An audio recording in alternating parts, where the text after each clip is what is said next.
COVID, when businesses were shutting down and dying, she's now a friend.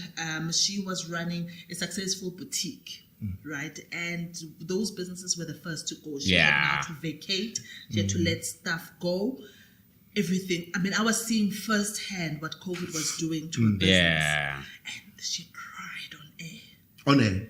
On air. Luckily, it was a virtual interview, right? But you still need to be human. Yes. When you're dealing with entrepreneurs. Yes. This is a person's livelihood. And she had just lost her business.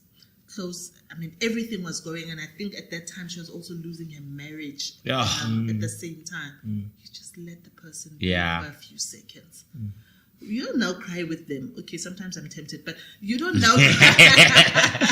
You don't cry with them, but you let them, have that moment, and you say, as we can see that Dr. Rush is quite emotional at this now, moment, But then you appeal to their, to their inner selves. Like, I can see you are emotional right now, and this is a heartbreaking story. What would you like to see happen? It's not a skill that everyone has. I mean, I was about to say, that's a really good skill to have. After so many years, you develop skills. I mean, it was not always like this. I was not always like this. I also grew in the industry to understand these kind of things. You'll grow as well, Doc. Well, I haven't been at that stage, but I mean, I could imagine an entrepreneur who's emotional about something. Yeah. And they happen to, I mean, there was this whole interview clip of, I think also in COVID, of on site, they were doing an interview of this two guys, and there's a Xhosa guy, and he's like,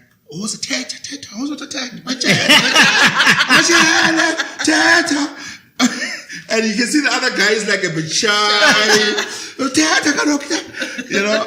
So I mean, what would you advise entrepreneurs who are emotional about a topic? Yeah. You know what? It's also important to let the truth and the emotions about an issue come out. Yeah. You cannot always sanitize and close it with certain decorum. Yeah. Okay. Sometimes let the emotions